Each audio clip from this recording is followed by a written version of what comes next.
Hello, and thanks for joining us again on Chill Under Pressure. I'm Les. I'm Adam. I'm John. And I'm privileged to be here. I'm Zachary Purge. Thanks for being Zachary, here, thanks for coming. Yeah, like Zachary, I mentioned, I invited myself onto this podcast. So thank you for reciprocating and allowing me to be here. Yeah, we're glad you did. We got introduced randomly at an event that FTL Finance was throwing at AHR. And we started talking, and it's like, wow, we are really aligned. Yeah. I overheard Les in a conversation with someone else about what FM Hero does, and I just heard all the buzzwords and all the poignant topics, and I just patiently stood behind that person until they left and didn't allow Les the chance to walk away. Because what you and FM Hero is doing is so vital to what myself and HARDI tried to accomplish that really wanted to partner. And I feel like we've done a lot in a short amount of time together, which has been great. And more to come. Zachary, just high level, I mean, some of the folks on are familiar with HARDI, but some aren't. So what's HARDI? What do you do there? So HARDI is the trade association for HVAC and refrigeration wholesalers in the U.S. and abroad. We have a distributor and supplier membership. We've got over 575 distributors, over 350 suppliers, countless service providers like FM Hero. And what we do all day, every day is pretty simple. We just try and keep wholesale distribution the channel of choice for contractors and suppliers. So a lot of things come with that, but at the end of the day, the mission is really, really clear. So I work for our members. I'm our chief strategy officer. Been with HARDI about 4.5 years. That's a fancy title for someone whose job is just to be an extension of the workforces of our members.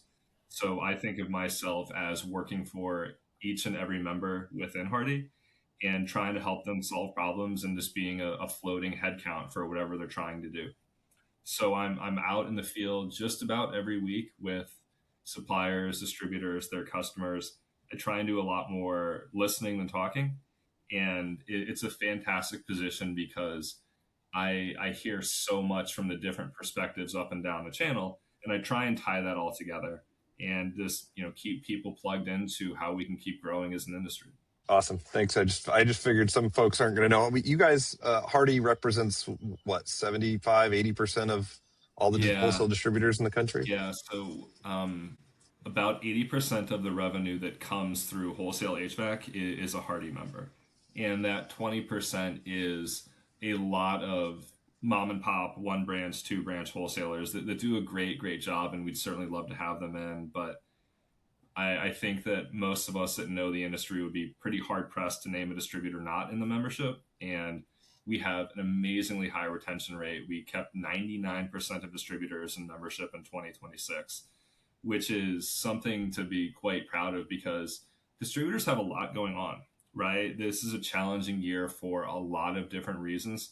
So for them to view HARDI as a benefit and expense that they wouldn't ever want to remove means a lot to us and is a testament to what the staff does and what our board does. Yeah, awesome. Congratulations. That is huge. 99% retention is massive. That's amazing. So how do you connect with HARDI?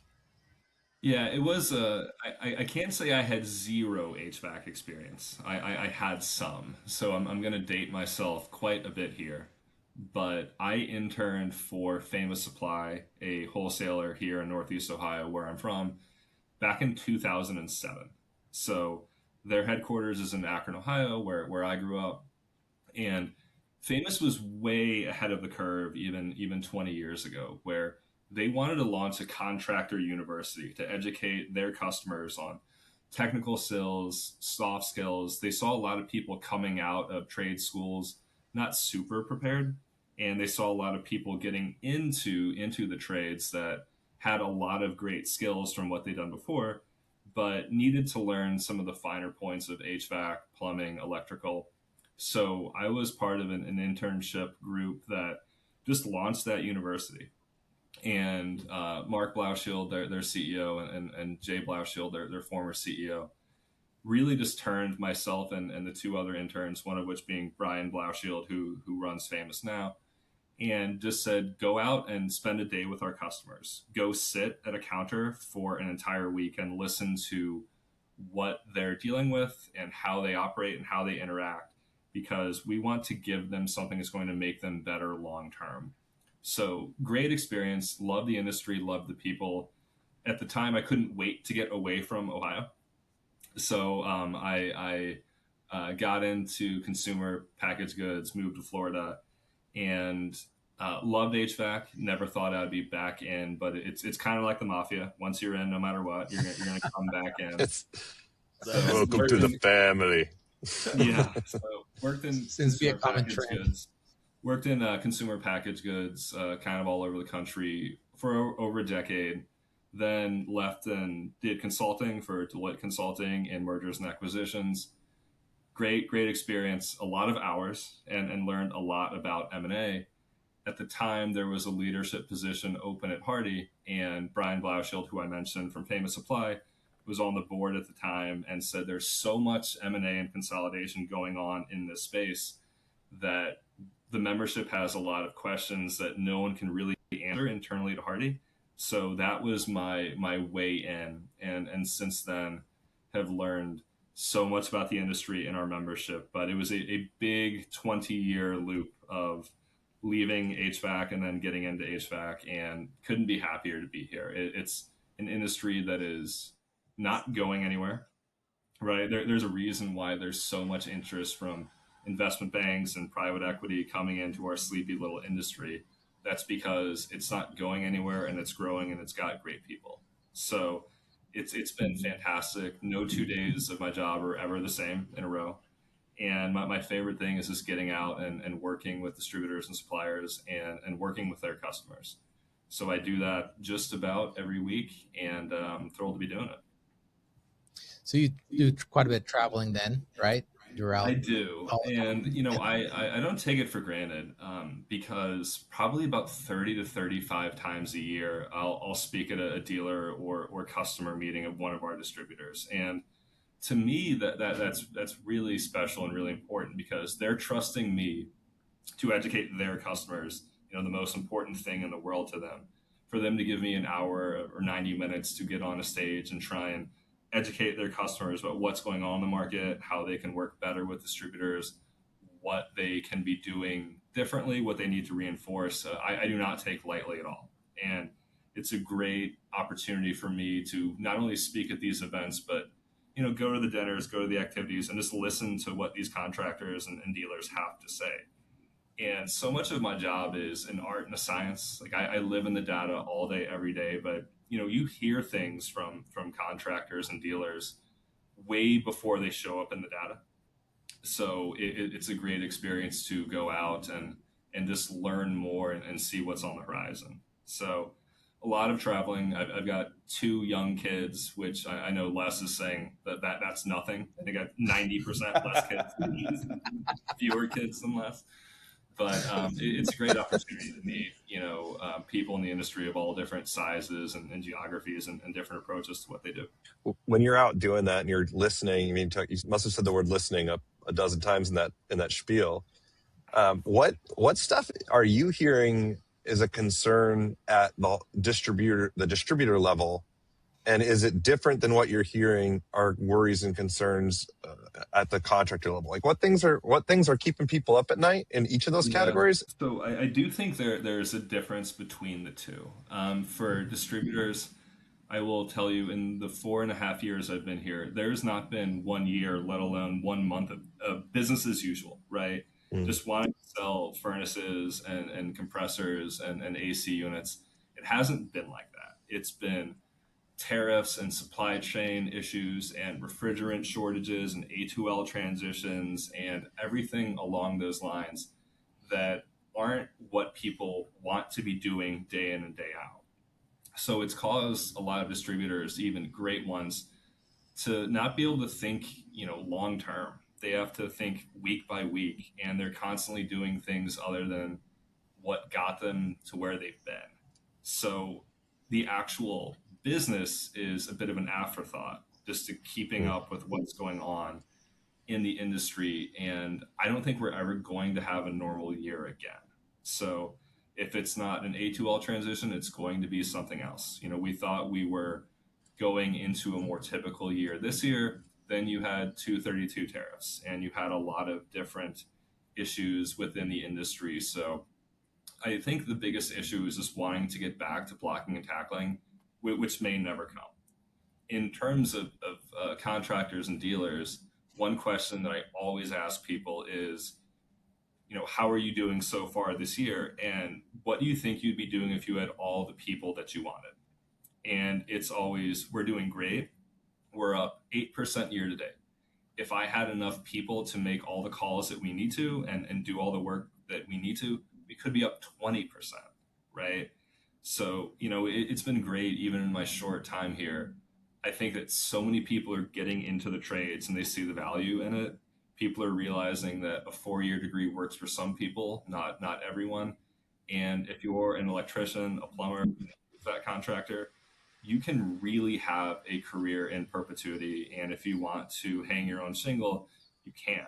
But even with that said, it's people issues. I recently hosted a contractor panel at one of our events where one of the gentlemen, Anton Martin, out of English Air in Florida, mentioned we have to be pretty darn sure if we go on a call that we're going to win the business, because with the scarcity of people, what fuel costs are, just the time of people, it has to be hyper qualified, and we have to deliver on that because we don't have enough people to go out and make a house call on a lark thinking they might have an opportunity. So it's people up and down the line, right? But contractors have to do so much more with less in terms of headcount and quality people. And distributors just want to run a normal business. And it's been really difficult to do that for the last several years. That makes a ton of sense. I mean, we hear similar reactions in the marketplace. We certainly feel the same way too. It has not been a normal business cycle for a long time. Like Right. when can we get back to business as usual? And it's like, what's that? What is Right. that? Yeah, and I think it's kind of colored in a lot of ways. What does success look like, right? Because it's such a tightrope that wholesalers have to walk because there are so many outside factors that affect what they're doing, right? Let's be honest, we're a seasonal business in a lot of ways. It's 65 degrees out right now. That's not HVAC weather. That's a factor. There's everything having to do with the economy and the housing market that we're directly tied to. There's even things that distributors might have been partnered with an OEM that did the A2L switch in 2024. Some did it in 2025. That's going to color your year over year numbers. So there is so much coming out that is a reason, but not an excuse for performance, right? There's so many distributors I talked to that said we didn't open a branch, the weather wasn't any different, and we grew 10%. And then this is why and how we did. There's others that say, I don't understand. We didn't do anything differently this year than the decades that we did before. And we didn't grow this year. We really had a lot of issues.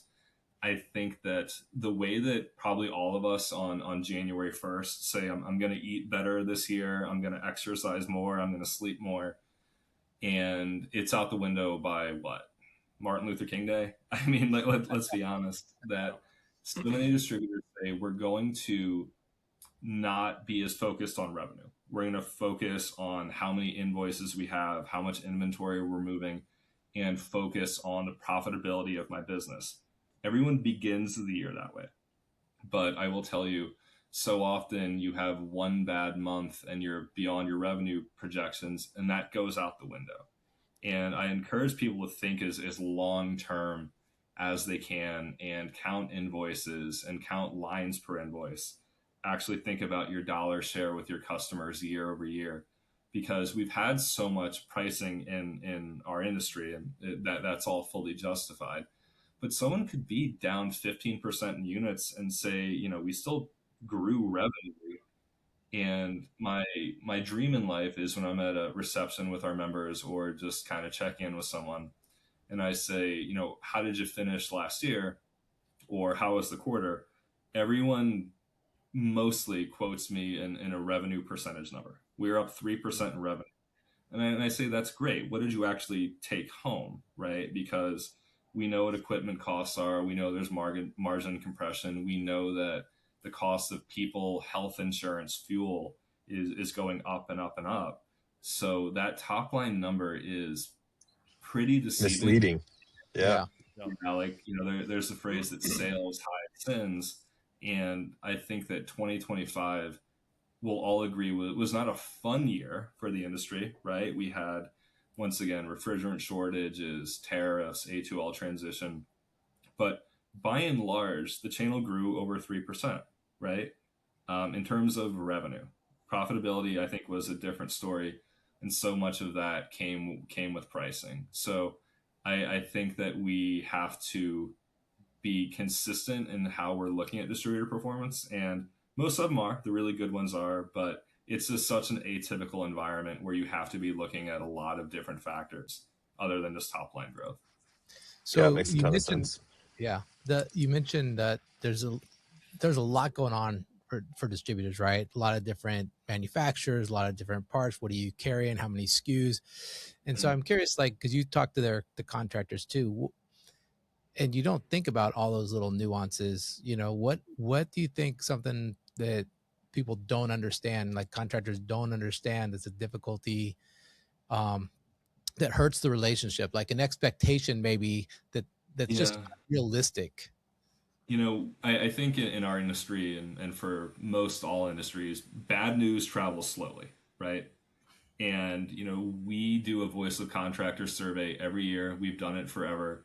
And as much as the industry has changed, the number one most valued thing for a contractor is just have the product that you'll say you'll have on time. You know, Pricing is a factor, training is a factor, loyalty programs is a factor, but do you have the product that you say that you will on time? And a distributor oftentimes is only as good as their communication and their relationships with their suppliers. And 2025 was a pretty big mask off moment for our industry of saying, we're not great at forecasting because we're not good at communication. And oftentimes the contractor rightfully will say, you told me the lead time on this was 4 weeks, and now it's 4 weeks from that, and you're telling me it's another 5 weeks after that.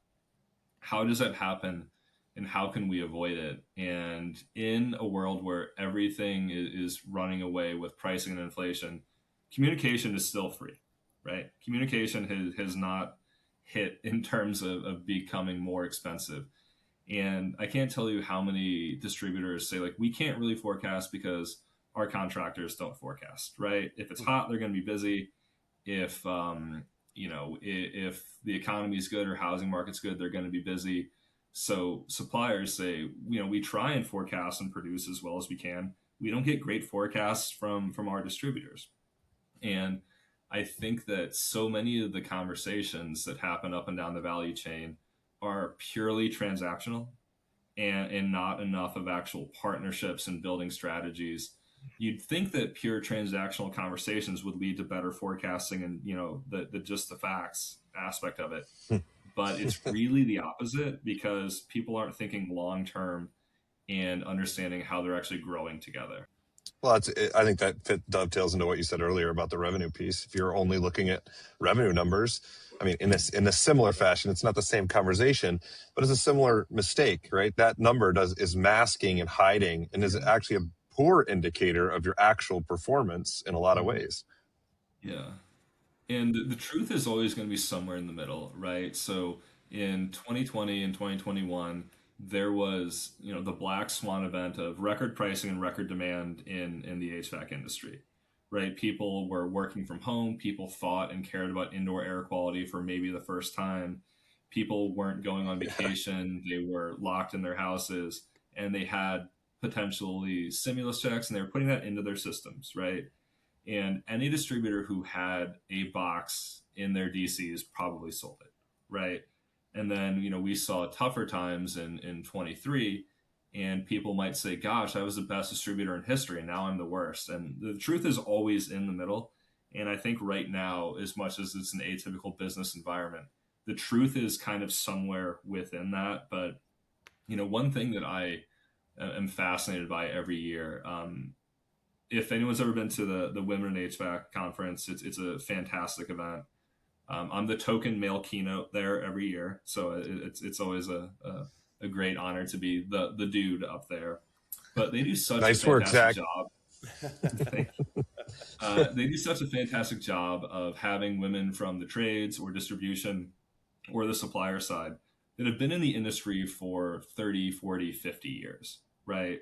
And they say, you think 2025 is a pain in the neck? You should have been here for 08 or 98 or 77, right? It's such a wealth of information where these people that are looking in terms of decades have managed a business consistently and have done things the right way forever, that I think that everyone in the industry should hear from, frankly, like our elders and people that have been doing this for a long time, because they're not sclerotically changing their strategies quarter by quarter.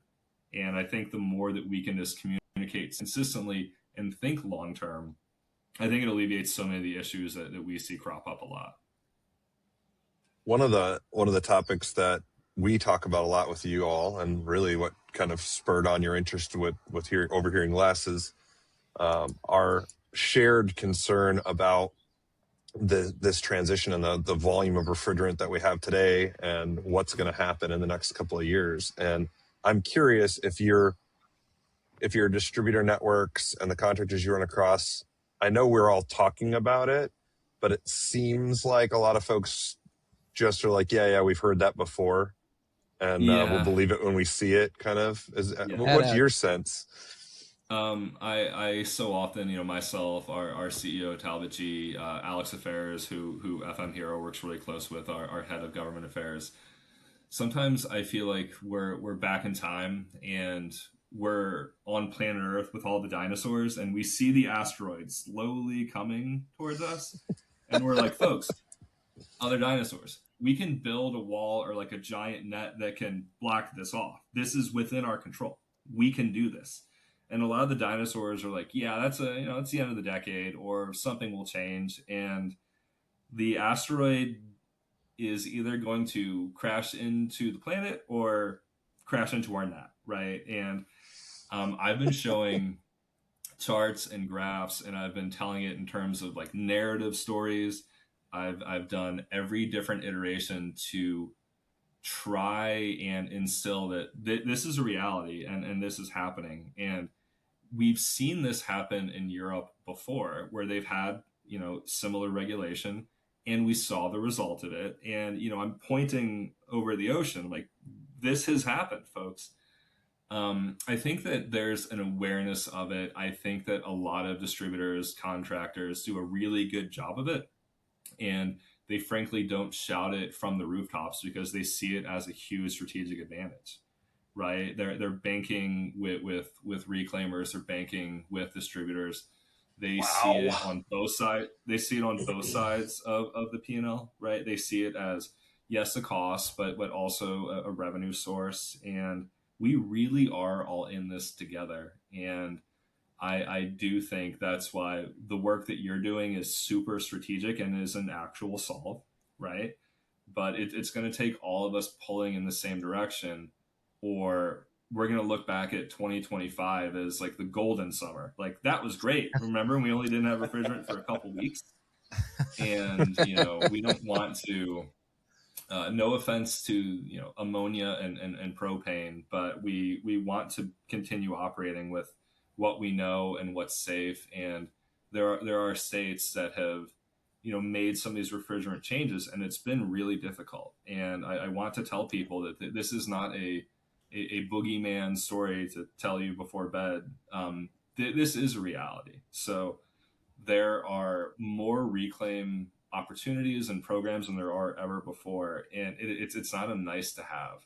I fully applaud how difficult the job of a contractor is. Every single house call, they have to do a million different things and take people through a million different programs and talk about rebates and financing and warranties. And they're actually supposed to fix the unit perfectly. And by the way, they're supposed to do that in 20 minutes.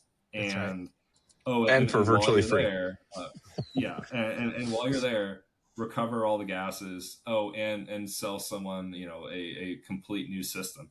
I fully agree with, how difficult it is, but I think that reclaim has to become muscle memory to us because, myself, FM Hero, Alex, Talbot, we are pointing to the asteroid and telling people it's reality. Mm-hmm. Yeah, I agree. We're doing the same thing. We have all these very, try and tell stories, try and make it like, hey, when that single mom that lives down the street, you just do all these different methods, right? Charts, graphs, data, trying to hit, because everybody resonates differently. Some people are going to resonate with the story. Some people are data junkies. But the reality is the asteroid is coming. You're 100% right. When we hear people say, yeah, we've heard that before, it's different. It's like, we heard that with 22, and we go, but there were SNAP approved replacements for 22.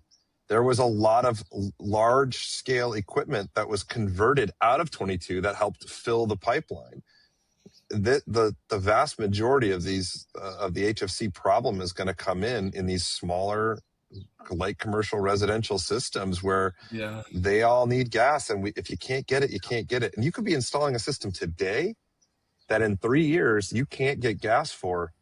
The thing is still under warranty. What are you going to do? Yeah. I mean, and I'm not saying all the gas is gone, but if there's half the gas there then that there is today, and even that, there's less than that because we have some backed supply here, some banked gas. But if it's half the people are going to get it. Like and so which half? And I got to tell you, unless you're sitting at the table today, like the secret info people you're talking about, the strategic thinkers who are out front and building banking programs right now and making sure they have good recovery practices, those people will get the gas, not you. Yeah, I was on a panel yesterday, and before I was talking with a contractor, he's like, yeah, they told me I wouldn't be able to get 11, but I can get R11 today. I'm like, yeah, because it got recovered. Like, right? Like, that's why you can get it, right? It got recovered and sent to a reclaimer. That's why you can get it. And, we had a long conversation. By the end, he's like, you know what? I agree with you. I don't think it fixes itself this time. There's like a big Chicken Little knee jerk there, right? You hear that every time you have a short conversation with anybody that's been in the field or has dealt with these refrigerant changes, regulations. It's, I've heard it all before, and that was before I started my career. So I see that analogy. It resonates. Zachary's right too, in that people right now in the current business environment are just catching flyers, trying to do whatever they can to keep the wheels on the bus because it's things have gotten so complicated so fast. You're just trying to, and people shortages and all the things that we've already talked about. And then you say, and I'm supposed to get my head up out of the day-to-day grind of just trying to make it and look at 3 years out, and I'm supposed to do something about that. I look at the recovery thing, and I think it needs to become, recovery needs to become just a part of the job, just like installing the thermostat. If your technician went out and installed a brand new air conditioner and said, I'm not putting the thermostat in, they wouldn't work for you anymore, because without a thermostat, the job's not done. The customer doesn't have comfort. They don't have cooling. They don't have the very thing that they hired you for fails if they don't ever hook a thermostat to the wall and make it turn on. And I think we need to get to the spot where that is recovery, because if we don't recover it today, we won't have the blood that runs through the veins of your air conditioner in 3 years. It is the thing. It's just going to take everyone. Like, this is not one of those things like in high school or college where you're on a group project and one person ends up doing all the work at the 11th hour. There's not one giant contractor or distributor that's going to turn in the project for everyone. Everyone has to pull in this direction. But, next time that's what we're it all feels together, like, doesn't it? That's what it feels like. Next time we're all together, we'll brainstorm on more creative ways to do this. Maybe we'll do an AI scenario of what 2030 and just have a movie about the life without refrigerant or sock puppets or whatever, because my charts and graphs they're out there. I don't know if they've made as much of an impact as I would have liked. We all like our voice to be heard, and we're like, why is we're I feel like this is what we're doing right now. We're all the dinosaurs. We're standing by ourselves, pointing up at the thing and going, "The asteroid's coming," and everyone else is like, "Shut up, guys! We're done." Like we're over here bathing in the lake. It's so far away, guys. Yeah, come on. I've seen those before. They always go by. They never hit. But I'm not deterred, and I'm not giving up. And we're gonna keep at it because the juice is worth the squeeze on trying to get ahead of this, because we got a microscopic view into what this could look like last summer, and it is going to be that so much more if we all don't decide to work towards this and work together. Yeah, we agree. And it's a culture change, right? You're gonna have to change the way the system's been operated, because what's been tried hasn't worked, right? It hasn't changed anything. So there's a new, we're looking to change the culture, get some people to take interest by having the conversations and framing it differently and framing new solutions. I mean, I think collectively the group here, that's what we like, solutions, right? We like to come, what's the issue? How do we fix it? Here's how we can do it, right? And come up with those solutions. And as simple and as easy to do, because the only way anybody adopts anything. So like the whole thing, and that's why we're having all these conversations, is how do we do this together? Because it's not like we can't do it. Hero can't like solve the world's problem. HARDI can't solve the world's problem. Like no wholesaler, no organization individually can. It takes, like you said, we all have to be pulling in the same direction. But it's going to take, ultimately, it's going to take a complete different answer. Because what we've been doing, we keep doing what we've been doing, we're going to keep getting what we've been getting. And that's 3.5, 4, whatever the magic number that we all want to debate. But it's so small, it doesn't matter.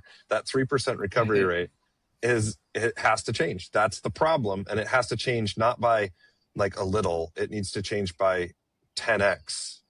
I mean, that's what we're talking about. We need to be recovering 10 times more gas.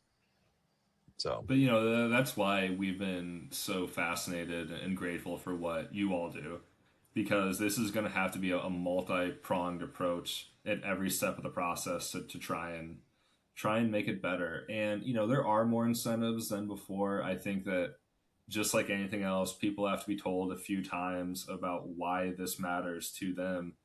And I think we have seen more adoption, but Adam, to your point, it's just not enough. So that's why there's 5 guys on a Friday afternoon on a podcast talking about how important refrigerant reclaim is. Yeah, right. It just always cracks me up that a technician in the field will trip over anything to pick up a couple of pounds of copper, and then they'll drive it to the scrapper and do it because that's their beer money. We need to get these guys at least beer money. We need to do something to the tech, because the tech's the one that controls whether they do it or not. The tech's the one standing at the unit, making the call, and they're willing to do the extra work on copper, which is worth pennies compared to refrigerant. So it doesn't, it's going to take an incentive, something that motivates them to say, as the individual making the decision, that they want to make that decision. We all love to pick on the distributor. We love to pick on the contractor. But at the end, the contractor could theoretically force their techs. But I know for a fact that we have people that we're friends with, and they say, "Look, I tell my guys they have to recover," and I pull up on the job site and they're venting, and I say, "Why? I gave you the machine, I gave you the tank. Yeah, we're just trying to get this job done. So we got one more to go today, and we want to get out early." And it's like, so as much as the contractor's forcing them and telling them, and as much as the technicians got the legal obligation and all the rules, none of that has flipped the switch for them to say, "I want to do this because I care, or because I want the money," or whatever it is, right? Yeah, just like you have to have someone go around job sites and make sure they're wearing Ear Pro and Eye Pro because you give it to them doesn't necessarily mean they're going to, unless someone's walking around going, "Hey." But with all this said, and to your audience, I'm still optimistic, because we are an industry of problem solvers.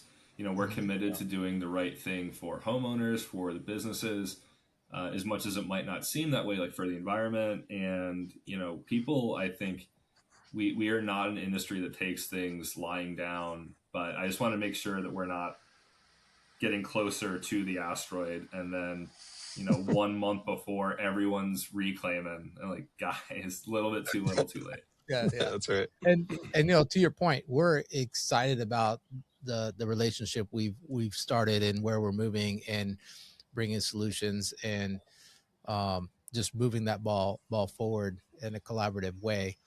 And I think it allows us. It certainly opens up a broader conversation with more people, right? And so we have some stuff we've been talking about with some reclaimers and some distributors as well. And thank you for that. And it's just it's good stuff. And so like I'm with you. We're optimistic. We can fix it, right? And here's the thing. Yeah, the asteroid hasn't hit yet. We still have time to build the net that Zachary's talking about. Yeah. And so if we get pulled in the right direction, and look, a lot of people might be like, see, it didn't happen again. Like they might not recognize that we averted the crisis, but the actions of recovering the refrigerant actually averted the crisis, whether they recognize it or not. And right? I'll be honest, I mean, this is going against my own incentives. If everything were super easy in wholesale HVAC, I wouldn't have a job. Yeah. If this goes completely nuts in the end of the decade and people's costs are through the roof and everything's a scramble, I'll be busier than ever. I'll have job security in perpetuity. But I'm hoping that I get to work with our members on more strategic long-term visions and not whack-a-mole with refrigerants like we had last summer. Yeah. Yeah. When is you got your big HARDI conference coming up in December, right? December 7th through 10th in San Diego. We certainly hope that you gentlemen will be a part of it. It's we will be there. Fantastic event. We've grown it exponentially every year, and we really try and have a healthy balance of sessions that really make a difference, that are tangible, that hopefully make distributors and suppliers think differently when they get back, but also a lot of time for networking, right? A lot of time for them to get together, have some fun.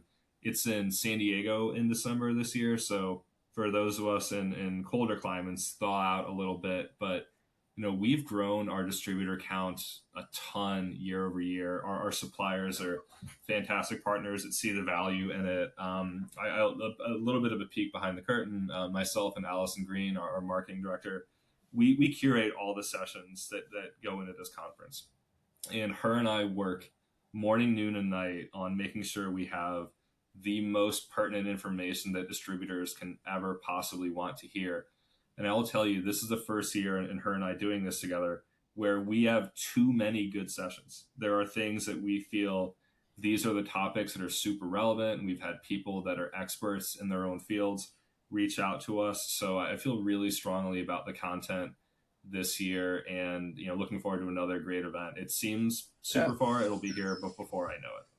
Yeah, we're excited to be there, and I think that we're on that speaker list. I think I'll have to talk to the decision maker, but I think I might have just thrown Zachary under the bus right here. I got on the podcast. In my window reflection. I think you'll make the cut.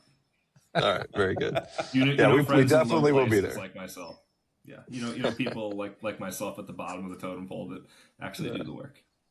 Yeah, very good. Hey, we're wrapping up on time here. Zach, any parting shots, any words of wisdom, anything you want to throw out there before we wrap up?